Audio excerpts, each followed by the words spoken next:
A gente vê muito isso, né, senadora? Muita gente no discurso, eu faço, aconteço, mas na hora de ser mais efetivo, de criar política pública, infelizmente, na prática, não é o que a gente vive.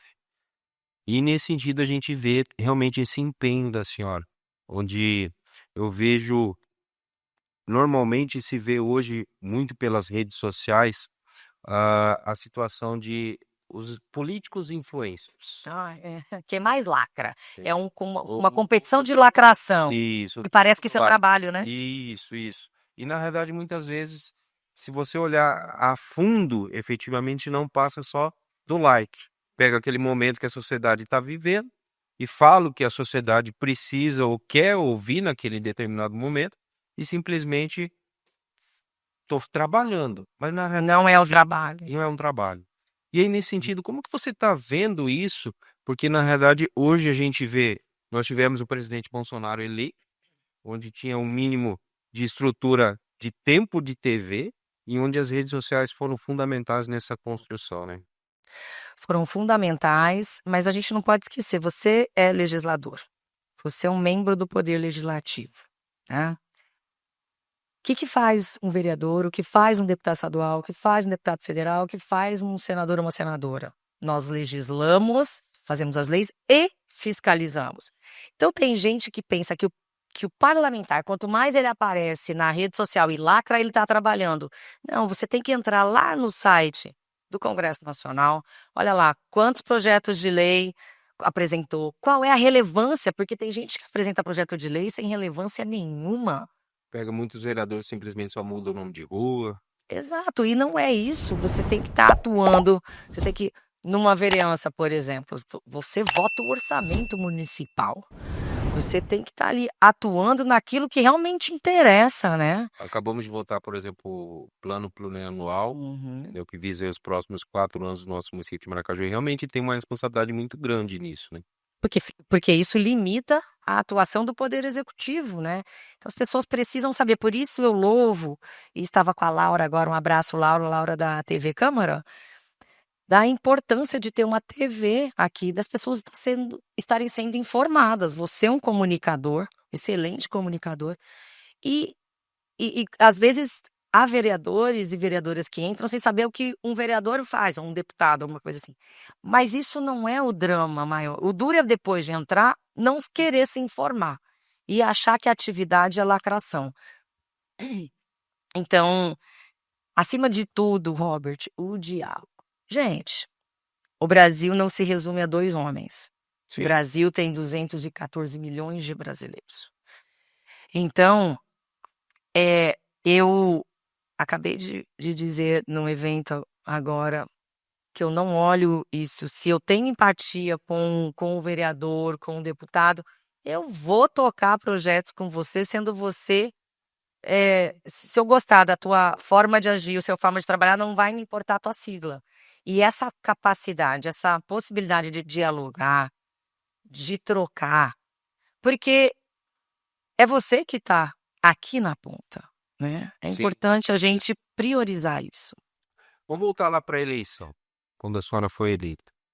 Eu lembro que nós tínhamos o Nelsinho Trade, a senhora, o Moca e o Zeca. E em nenhum momento Cídio, Delcídio, não, Delcídio era candidato a governo, não? Delcídio foi candidato ao Senado, a gente tinha Harfuch também, que estava forte. Isso, Sérgio Rafuxi, esse mesmo.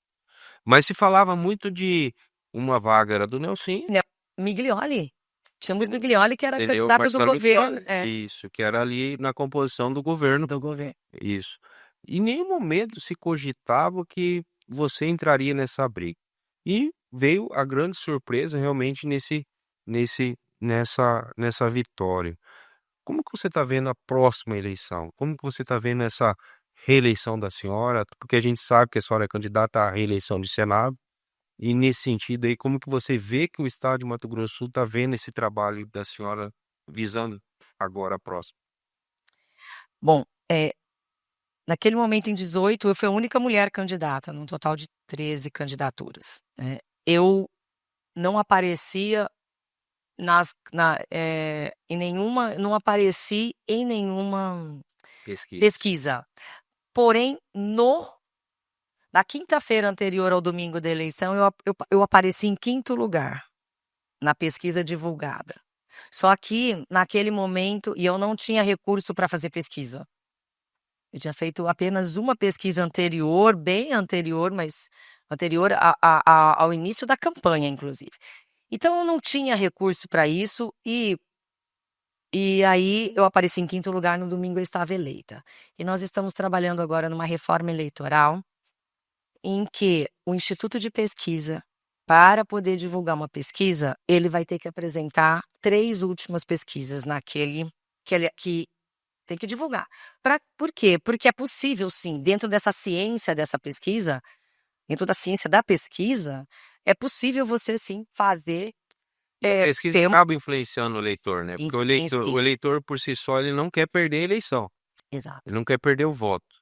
E aí a consequência disso, o próprio Reinaldo fala que se tivessem divulgado a pesquisa verdadeira na candidatura dele a prefeito de Campo Grande, É de verdade. repente ele teria ido para o segundo Teria. turno e brigado aí para a eleição, né? E essa manipulação, mesmo que você descubra que houve uma manipulação e você judicialize esse problema, já foi, o outro já ganhou, você não tem como voltar.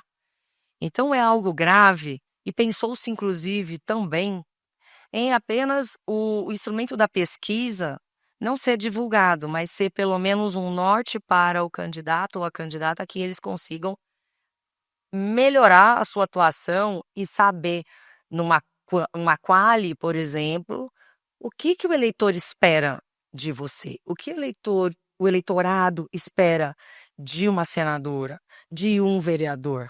A gente tem que saber o que se espera de nós também, Com a certeza. opinião, para a gente poder mapear e saber o que entregar, né? É aquela situação, às vezes o executivo pensa, vou fazer uma escola. Na realidade, às vezes, a população em torno daquele bairro quer um posto de saúde. Exatamente. E a pesquisa vem justamente para isso. Vamos olhar agora para esses investimentos desses quase 23 milhões de reais que a senhora destinou para o nosso município de Maracaju. A gente sabe do CAPS, foi retomada a nossa obra agora, que infelizmente a empresa tinha abandonado e Pena. a gente viu o empenho do nosso prefeito para resolver essa situação e a gente espera que até ano que vem esteja inaugurado. Mas para mim, como legislador e alguém que acompanha essa luta, a gente sabe do seu empenho do centro de hemodiálise, onde eu lembro que até quando a senhora veio para assinar a assinatura do CAPS, a senhora já, naquele momento, já fez esse compromisso com o Maracaju de apoiar. Como que você vê isso? Como que você vê essa luta de quem sai daqui, vai lá para Campo Grande, se eu não me engano são 3 vezes por semana, ligado naquela máquina, e que a gente pode futuramente ter isso graças a esse trabalho que a senhora está realizando para o Maracaju? Olha, por incrível que pareça, nós estamos discutindo a questão da jornada 6x1, né? E eu quero dizer que estou com os trabalhadores, temos que melhorar isso. Mas a nossa jornada aqui, as pessoas não sabem, muitos, quem não gosta de trabalhar e está na política, ele não tem patrão, né? Patrão é o povo e muitas vezes o povo não sabe, mas não tem que bater o ponto assim todos os dias e acha que a pessoa trabalha só 3 vezes por semana. A nossa jornada é 7x0 e não vai mudar, porque o trabalho não acaba. Eu vejo assim, são 8 anos de mandato, eu indiquei essa emenda do CAPS em 2019, chegou em 2020, nós estamos em 25 e até agora não saiu, né? Até agora a gente vem tentando. E a população não sabe. Por quê? Porque é bom explicar para as pessoas que eu não tenho a caneta da execução, né? Nós não somos o Sim. poder executivo. Eu consigo indicar o recurso, mas a execução depende do poder executivo, né? E aí, é licitação, de repente licita, quem ganhou licitação não conclui a obra, vira aquela novela, e a população acha que eu vim em 2019, anunciei, né, Robert? E cadê? Mas a culpa não é minha, de repente, e não é tua, de repente não é do prefeito ou da prefeita, de repente é de quem ganhou a licitação, e de repente a culpa também é do Poder Executivo. Aí entra outra pessoa no Poder E os Executivo. próprios vereadores, de, às vezes, não fiscalizar essa situação Não também. fiscalizarem e não darem o porquê. Mas você tá aqui em cima e faz horas que a gente luta por isso, você tá... E quando a gente vê a necessidade de um CAPS, né? Pelo amor de Deus, é algo que... a saúde mental é primordial para o restante, para o resto do corpo. Se eu não me engano, só esse ano, senadora, nós tivemos 7 suicídios em Maracaju. Maracaju sempre esteve no topo, né? Desse dilema, dessa questão tão triste de pessoas atentarem contra a própria vida, e isso nos machuca, e a gente, hoje como pessoas públicas, e todo mundo, né? Porque nós somos uma sociedade, ela que vota. Se ela está reclamando de quem está na cadeira, foi ela que votou, foi ela que colocou lá. Então não é mais responsabilidade só minha, tua e dos políticos, é mais responsabilidade da população de escolher pessoas que estejam focadas nisso. E, gente, a doença mental, às vezes uma depressão ela não é silenciosa. Ela não aparece. E às vezes a pessoa que está ao seu lado, você nem faz ideia que está passando por uma situação como essa. E tem muita gente que é altamente depressiva, mas que é altamente engraçada, mas ela desenvolve aquela forma de esconder. E muitas pessoas nem sabem o que sentem. A gente vê um vício silencioso. Que a família percebe, né? O vício do álcool, da droga, todo mundo percebe. Agora o vício... Estávamos falando do vício da pornografia e o vício em jogo.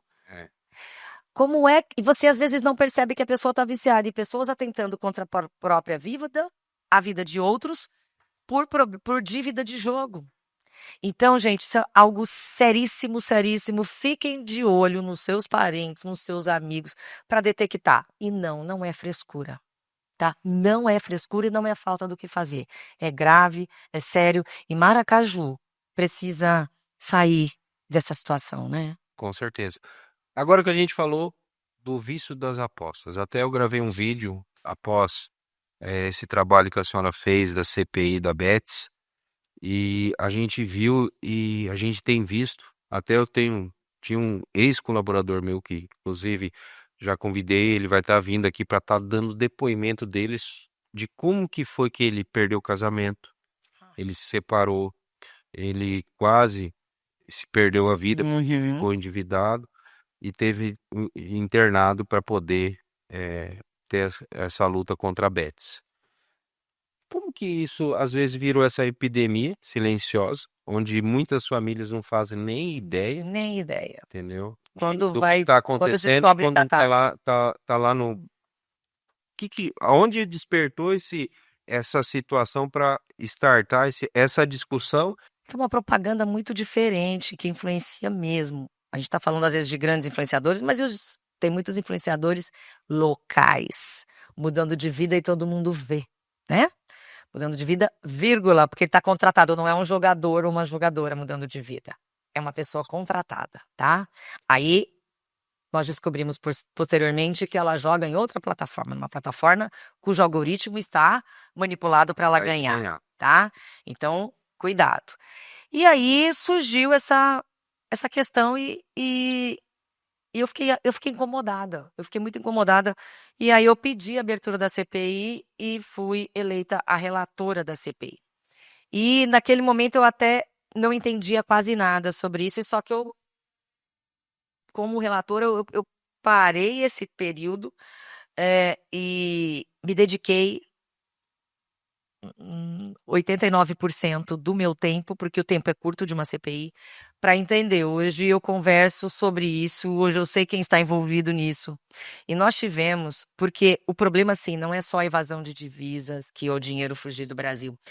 Nós descobrimos, né? Não é só o vício. Nós descobrimos a atuação do crime organizado ali.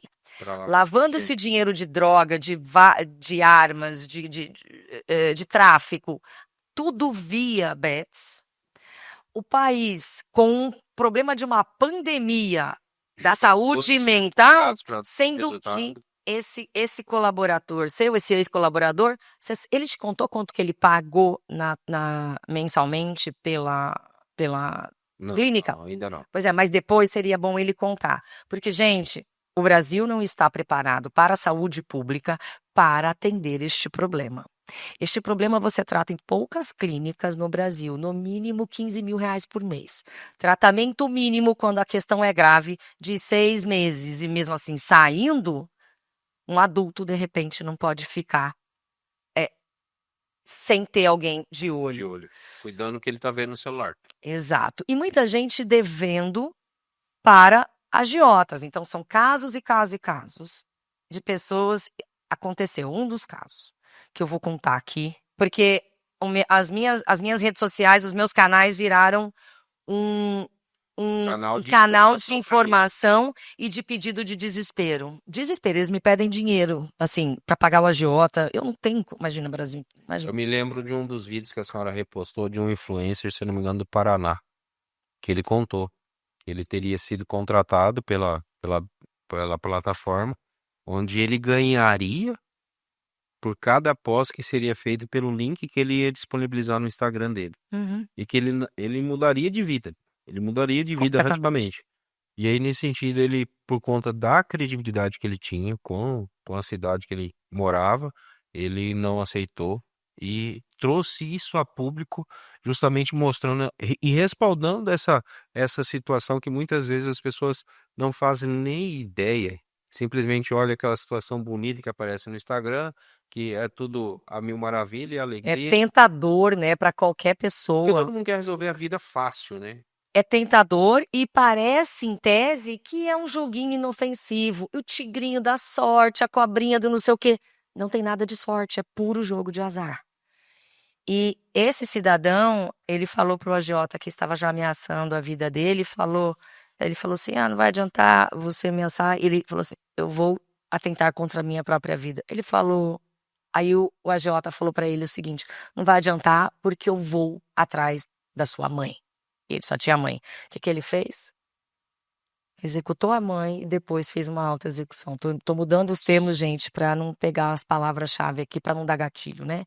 Então, isso é só um dos milhares de casos tristes. E o Brasil, desde 21, 22, assumiu o primeiro lugar do mundo em pessoas viciadas em jogo. Quem sempre foi viciado foi o Reino Unido. Muitas dessas plataformas ainda são clandestinas, né? Clandestinas. Isso é o que a gente imagina do que está sendo regulamentado.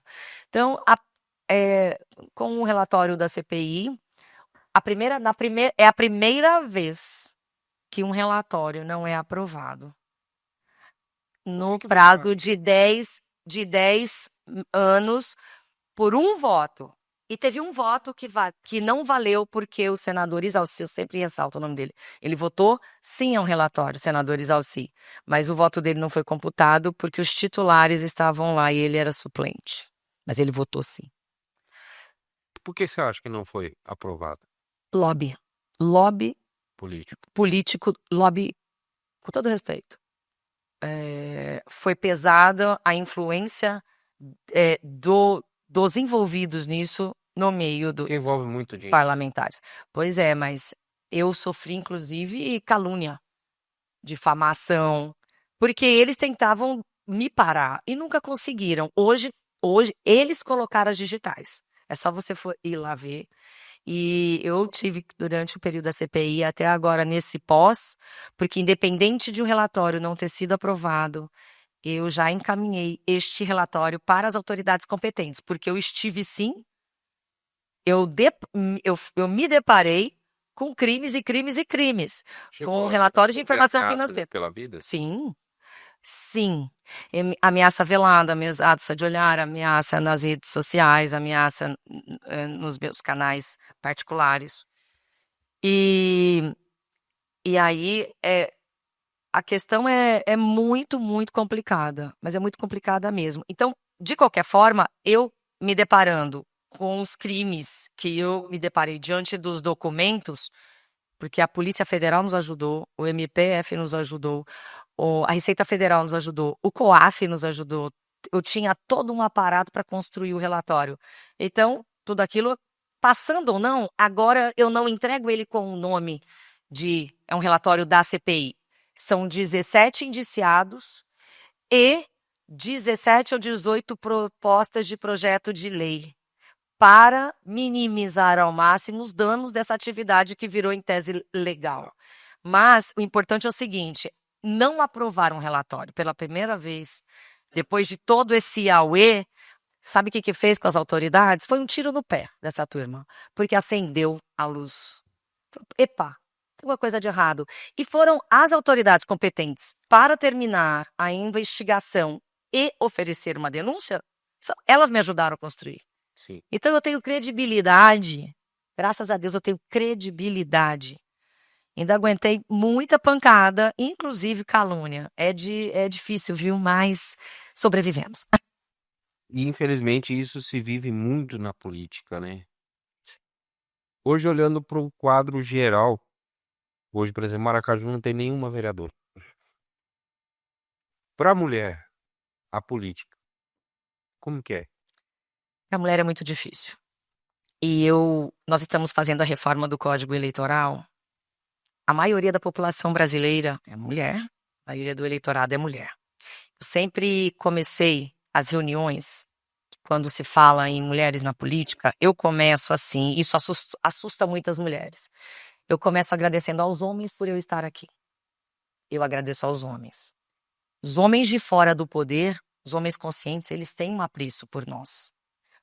A dificuldade é quando você está lá dentro. Então, eu sou a favor de uma paridade de verdade. E agora, nessa reforma eleitoral, eu sempre cito que em 2018 são 24 cadeiras de deputados para deputados e deputadas estaduais. Sim. Nenhuma cadeira. A Mara Caseiro depois preencheu com a morte do deputado Onivan, tá? Mas o Mato Grosso do Sul não elegeu nenhuma mulher naquele momento. E eu descobri uma coisa. Se eu fosse marqueteira política, sabe o que eu ia falar? Para o meu candidato homem, apoie as mulheres, cara. Apoie as mulheres. Você nunca vai deixar de ser eleito na tua vida.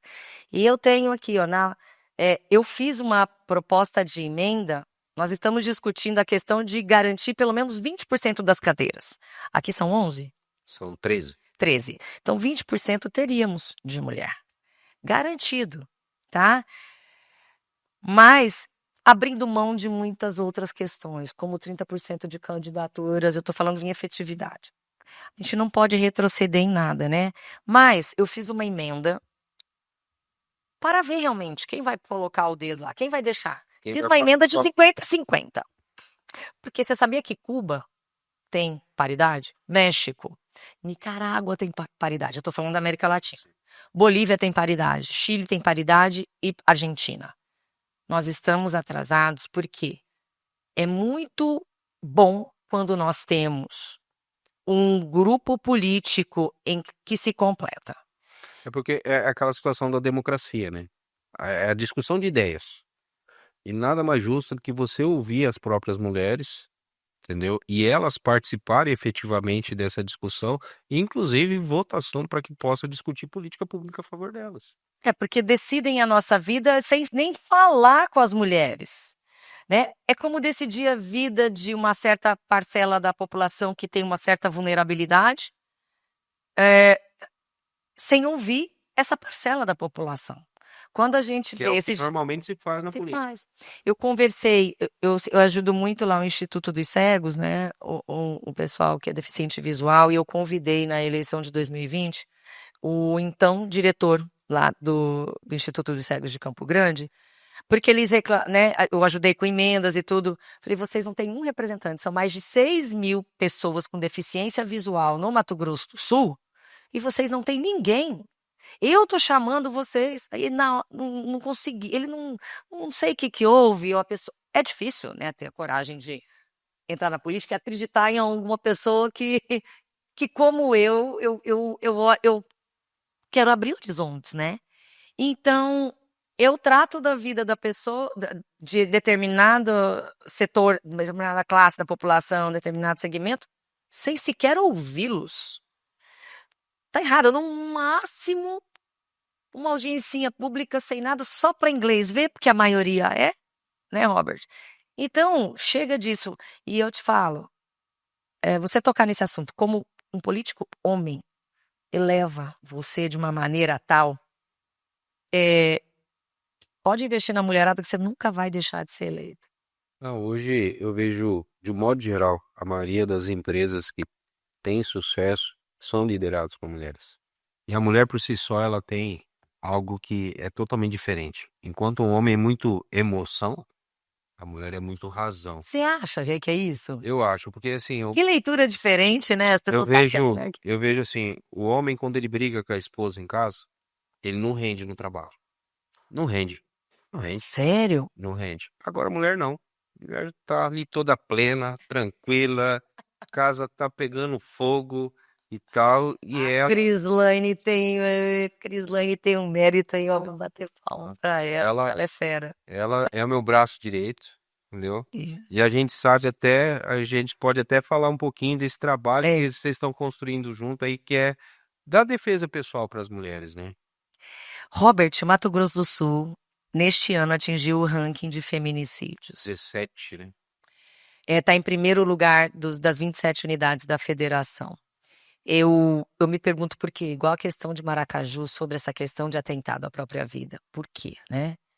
Nós tivemos mais um feminicídio aqui, depois de anos. Então, vamos dizer o seguinte, há mulheres que matam homens? Sim, há. Às vezes é legítima defesa, às vezes matou porque matou mesmo, e às vezes não foi um caso que tem de envolvimento, relacionamento, tá? Pode acontecer. Só que o número de feminicídio é muito grande, e geralmente, assim, de uma forma muito subrepetícia, uma forma muito vil, na frente de parentes, destroem famílias por ciúme, por essa emoção que você está falando. A gente trabalha muito com criança carente há 26 anos através do nosso projeto social e a gente convive com várias realidades. E uma delas, a gente vê, às vezes, aquela criança que cresce nesse ambiente, ela entende que aquilo é normal. Então, assim, uma das bandeiras que nós temos é essa questão da proteção da criança, onde envolve desde o cuidado contra o abuso sexual infantil, mas também essa questão da violência dentro da casa, onde muitas vezes a mãe ela acaba sofrendo agressão porque o marido é o provedor. E a gente vê esse empenho da senhora em criar políticas públicas para que a gente possa estar melhorando essa discussão, principalmente de cuidado com as mulheres. E nesse sentido, Maracaju se torna referência.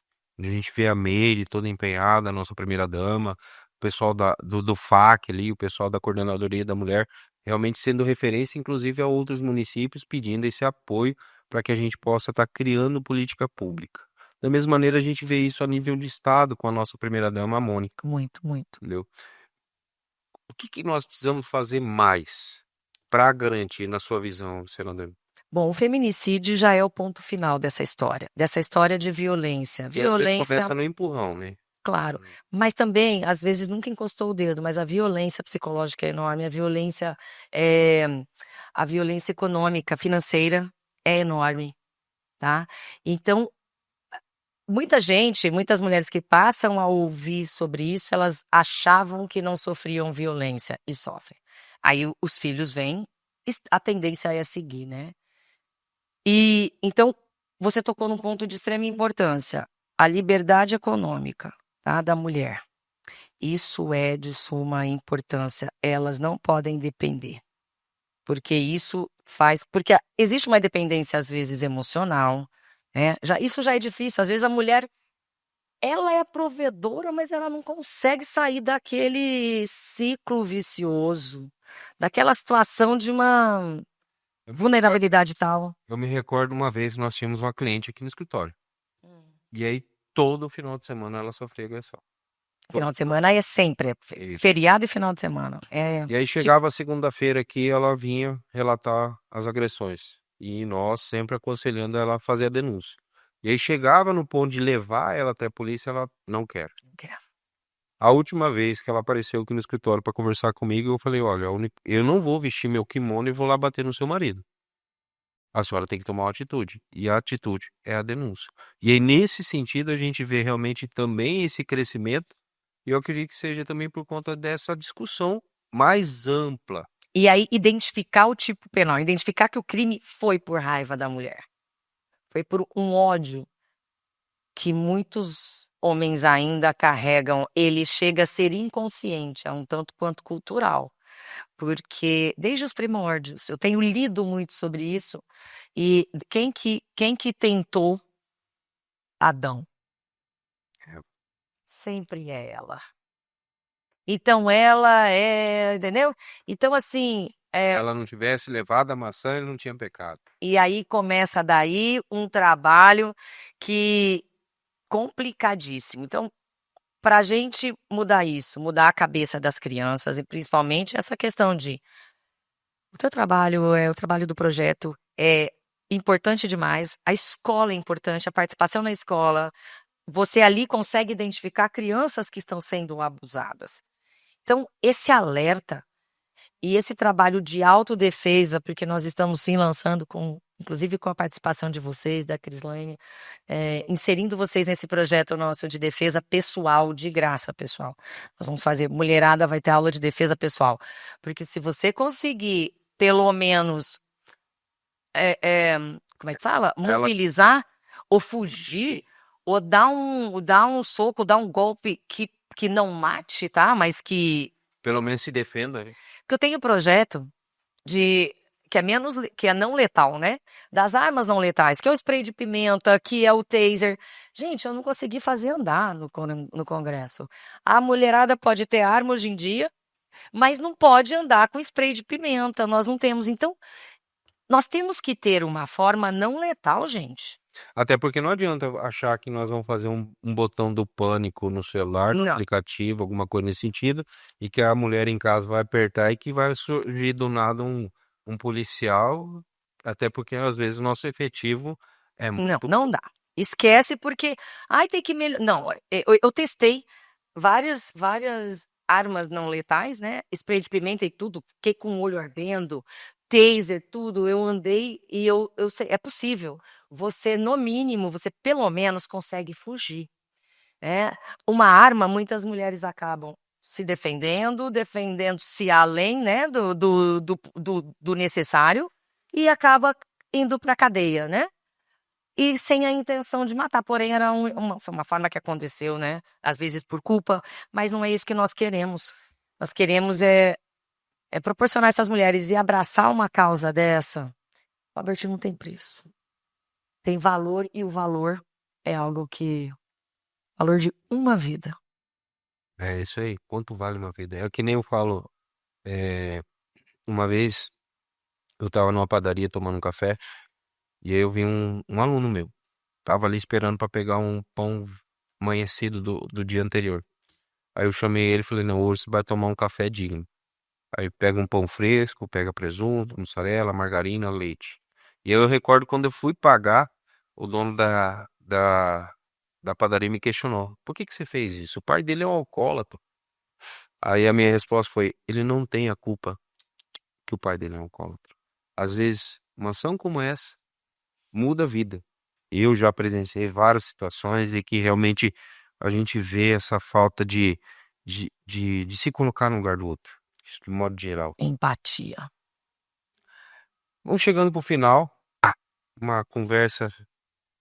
Eu quero ressaltar aqui para você que está nos assistindo, essas parte desse investimento que a nossa senadora trouxe para Maracaju. Nós estamos falando do CAPS, que está em fase de conclusão dessa obra. O futuro centro de hemodiálise, ali no nosso, do lado do hospital.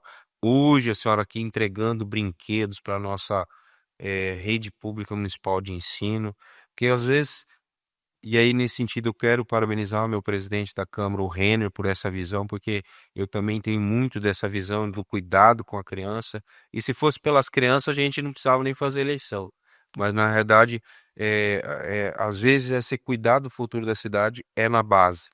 E uma das coisas que a gente quer realmente agradecer também, senador, é sobre as 109 casas.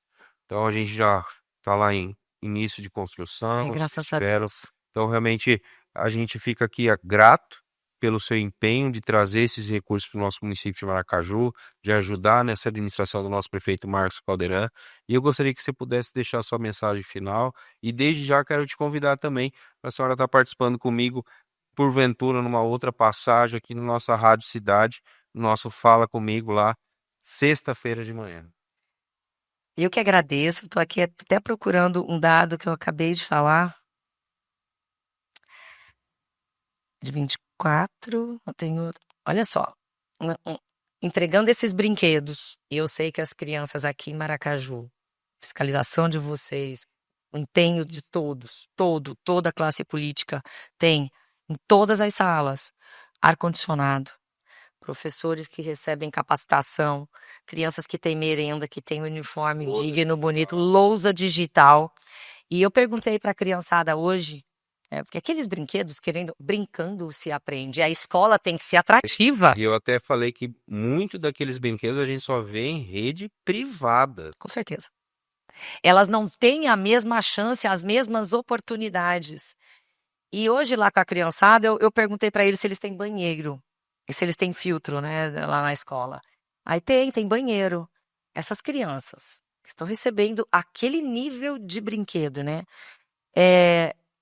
Pelo menos, olha esse dado, pelo menos 647 mil estudantes estão matriculados em escolas públicas que não possuem água potável. 179 mil são afetados pela ausência de abastecimento de água. 357 mil por falta de esgoto. E 347 mil por inexistência de banheiro. Eu fico muito indignada. É de um sofrimento ímpar. Então, as nossas crianças, sabe quando você pode ali realmente na base, onde está construindo o caráter, formando o caráter, você poder atraí-la, tirar às vezes do seio familiar por pelo menos um período onde alguém está olhando o que tem acontecido de maneira triste, né? Assim, também, porque a escola cuida também. Sim. A escola cuida. E só o estudo pode mudar, só o conhecimento. Porque judô é conhecimento, né? Só ele pode romper a barreira da pobreza.